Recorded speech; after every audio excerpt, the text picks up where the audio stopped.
As you probably saw from the title or thumbnail, I ended up watching the Pet Sematary remake, even though I really had no intention of doing it.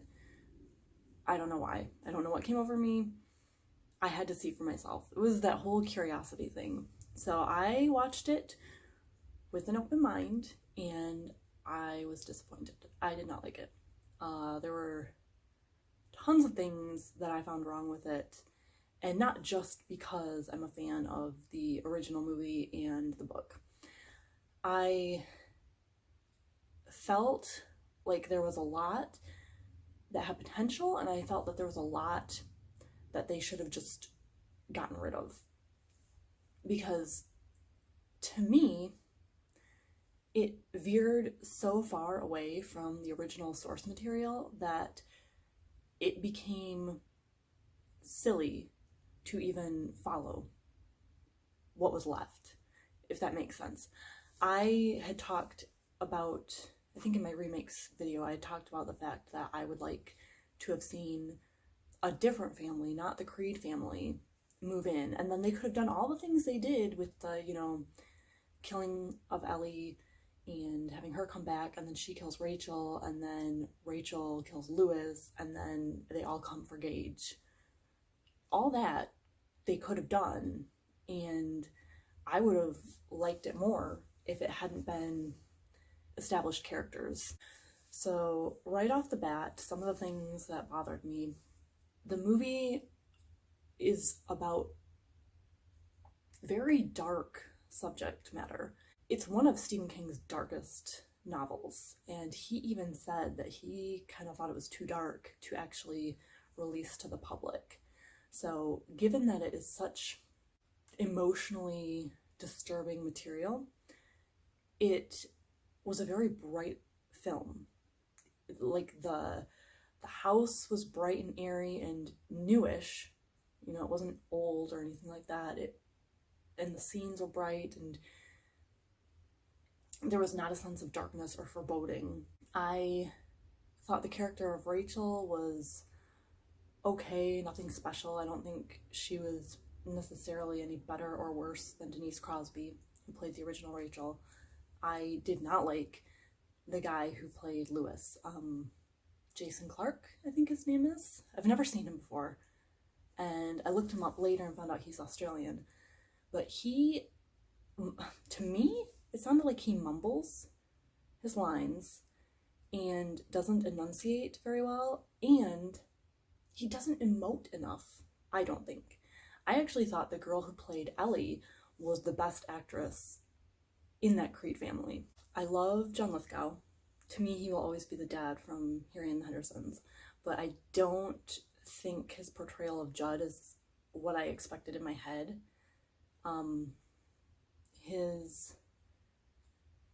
Which wasn't a make or break. Fred Gwynne obviously is just synonymous with Judd Crandall to me, and now when I read the book, I do usually picture Fred Gwynne, but sometimes I don't, but I've never pictured the John Lithgow version. He seemed very kind of backwoods-ish. The whole thing with Zelda was not nearly scary enough, I didn't think. And I found her death to be a unique spin on things, but I did not find it plausible. I mean, if someone is using a dumbwaiter to give this person food, Zelda at this point, with her spine twisted the way it was and those gross foot deformities, I don't see her getting out of bed, stumbling over to the dumbwaiter, and leaning forward into it to fall to her death. She likely would have stayed in bed and bitched at Rachel until Rachel came up and got her food for her. I do not see that she was mobile, nor do I think that she was concerned enough about food to actually go and plummet to her death. So that seemed weird. I don't think there was enough focus on Zelda in this one, because that is Rachel's deepest phobia about death and sickness and funerals and all that stuff. Pascal is one of my favorite characters, and he was so underutilized in this movie. He was basically an afterthought. At first I didn't even think they were going to include him because it took so long to get to his death scene, and I honestly thought maybe they were going to skip it.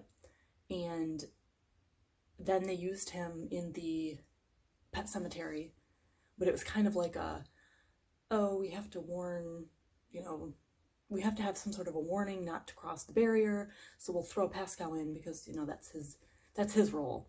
And, he had very few lines. Another thing is we have this huge relationship between Lewis and Judd that is not there in this movie. And it makes me feel like Judd isn't even a necessary component to this story, because Lewis does not find out information about the pet cemetery and its history and what happens through Judd's storytelling. He looks it up on the internet. He finds all this stuff out in a way that anyone could find out. And I found it felt like there was something missing to me because they didn't have that faux father-son relationship. And I think that's important to the story. It explains why Judd decides to help Lewis out with the cat when Church dies. Another thing I had a huge problem with, the whole Ellie versus Gage dying thing. I did hear about it before I watched it, that Ellie was going to be the one that died. That was such a big plot twist that I was kind of like, I'm not going to watch this movie. It's weird. And so when I watched it, I thought maybe that was a fake out, because you see Gage heading toward the road and you're thinking, oh, maybe that wasn't right. Because I didn't see any trailers. So I don't know if they show anything in the trailers. I don't know if they spoiled anything in the trailers. First off, you have Ellie playing in the road. You have Ellie going into the road, in the middle of the road. I understand that she sees Church coming back and she is, thinking about him and not necessarily the road, but she is way old enough to know better than to hang out in a busy road. So that's one. Two, the road is so close to the house. Like, they have, I think they said 50 acres of property, and the people made a short driveway, and it just does not make sense. And they should have cleared some of the brush away from the side of the road for visibility reasons. I remember the very first thing after they move in, there's a truck that zooms by, and it's a jump scare, because you don't hear the truck until it's right there, and that's not likely. You're going to hear a truck like that from much further away. So that was kind of misleading. The scene that upset me, or that bothered me the most and made me uncomfortable, was when Ellie has come back from the dead and Lewis is giving her a bath, and she's got long hair and it's, wet and matted, and he's running a brush through, and he's running it from the top of her scalp down in just the noises and the tangles. And as someone who had really long hair, I'm talking waist long hair for a huge part of my high school, college years, you always start from the bottom. You always start from the bottom and brush, so you don't get a whole nest of tangles. And I feel like any parent should know that. It was so horrible, because I could feel it. I could feel the hair being brushed like that. I don't know why they made Biffer Judd's dog when it should have been Spot. That bothered me a lot. That was just something that was not important to their story, and they could have left it alone. It's little things like that just, why do you have to do stuff like that? So anyway, Judd's dog is Spot. Biffer was a different dog buried in the cemetery. I did enjoy the Achilles tendon fake out, because that was like a little nod with the bed when he kicks the bed out of the way. You think at that time he's going to get it in the ankle, and he doesn't. And then it's later on the stairs where he actually does. And I liked that. I did like how Lewis took Church far, far away to release him and let him go because he couldn't kill him, which a whole bunch of trouble might have been averted if he had killed him. And maybe I'm just weird, but I really prefer the original Church. I loved that gray, puffy cat from the first one. I thought he was so cute. And the one that they got this time, he just seemed so mangy. I don't know. He already seemed kind of like a weird, creepy cat to begin with.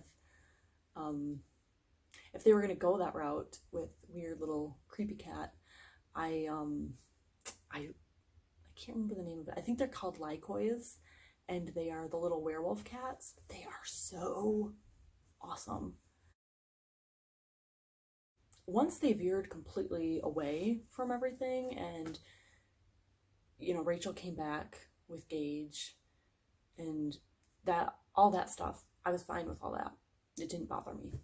But to me, it's what I said earlier. It's just that if you're going so far away from the source material, then just make it fresh. Just, you know, get rid of Judd, get rid of Pascal. Those are iconic characters anyway that people love, and I don't feel like they used them properly in this movie. So just get rid of them. Bring in other characters. Would have liked to have seen Norma actually be in this movie because she wasn't in the first one, and I do enjoy, there's a whole arc there. I do like the character of Norma, and I wish someone would put her in. I won't watch it again, but it's kind of like I need to see it in order to speak about it. And, you know, what if I was pleasantly surprised? That's always my thing. Like, what if I'm going to be really happy with it? And, you know, it's a free rental from the library.